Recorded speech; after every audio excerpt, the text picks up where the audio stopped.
السلام علیکم دوستو، آج کی کہانی کا نام ہے ماں اور زمین۔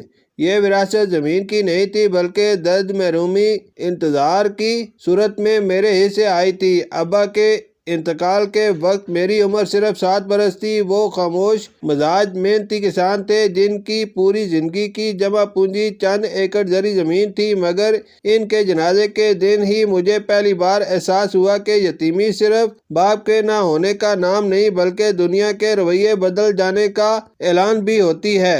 ابا کے دفن ہوتے ہی پھوپھی نے زمین پر قبضہ کر لیا۔ کہنے لگی، یہ زمین تو میرے باپ کی تھی، تمہارے باپ کی نہیں، وہ تو صرف کاشتکار تھا۔ امی روئیں، گڑ گڑائیں، فریاد کی، مگر کون سنتا۔ گاؤں کے بڑے رشتہ دار سب خاموش رہے۔ اسی دن میں نے پہلی بار دیکھا کہ حق اکثر کمزور ہوتا ہے اور طاقتور لوگ خاموش۔ امی مجھے لے کر ماموں کے گھر آ گئیں۔ چند دن سکون سے گزرے، پھر تانے شروع ہو گئے، بیوہ بہن اور یتیم بچہ، کب تک، ہم خود غریب ہیں، لوگ کیا کہیں گے۔ ایک رات اماں نے مجھے سینے سے لگایا، ان کی آنکھیں سوجی ہوئی تھی اور آواز لرز رہی تھی۔ بیٹا، کچھ دن کے لیے ایک جگہ چھوڑ آؤں گی، پھر لینے آؤں گی۔ میں 7 سال کا تھا، وعدوں پر یقین کرنے کی عمر تھی۔ یتیم خانے کے دروازے پر اماں نے میرا ماتھا چوما اور پلٹ کر نہیں دیکھا۔ دروازہ بند ہوا اور میرے بچپن کا آخری دن بھی۔ وقت گزرتا گیا۔ یتیم خانے کی زندگی نظم و ضبط، روٹی کی قطاروں اور خاموش راتوں کا نام تھی۔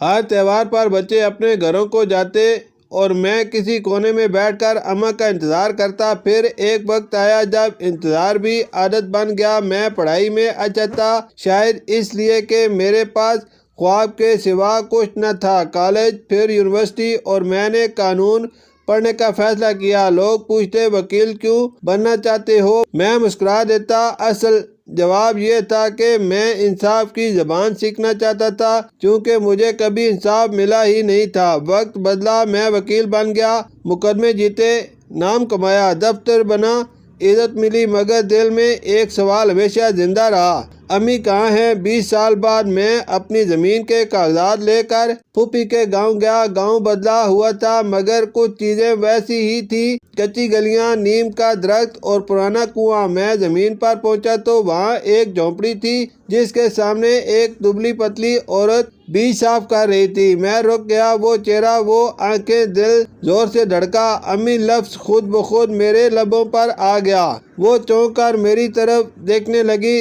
لمحہ بھر کو وقت تھم گیا، پھر وہ زمین پر بیٹھ گئی۔ بیٹا، بس اتنا ہی کہہ سکی۔ میں نے کانپتی آواز میں پوچھا، آپ یہاں پھوپھی کی زمین پر؟ ان کی آنکھوں سے آنسو بہنے لگے۔ میں کہیں نہیں گئی تھی بیٹا، تمہیں چھوڑنے کے بعد پاگلوں کی طرح ڈھونڈتی رہی۔ ماموں نے گھر سے نکال دیا، واپس گاؤں آئی تو تمہاری پھوپھی نے کہا، اگر کام کرو گی تو رہنے دوں گی۔ میں نے مان لیا۔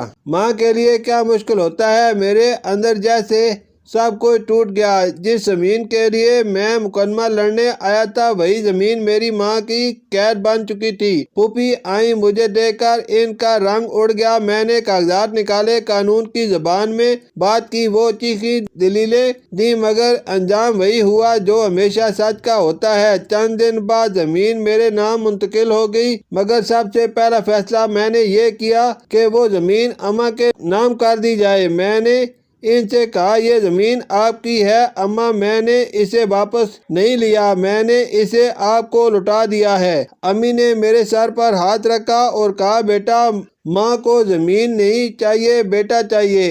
اس دن مجھے سمجھ آیا کہ انصاف صرف عدالتوں میں نہیں ہوتا، کبھی کبھی وہ ماں کی گود میں سر رکھنے سے بھی مل جاتا ہے۔ یہ کہانی زمین کی نہیں، ماں کی ہے، اور ماں اگر مل جائے تو دنیا کی ہر جیت معمولی لگتی ہے۔ شکریہ۔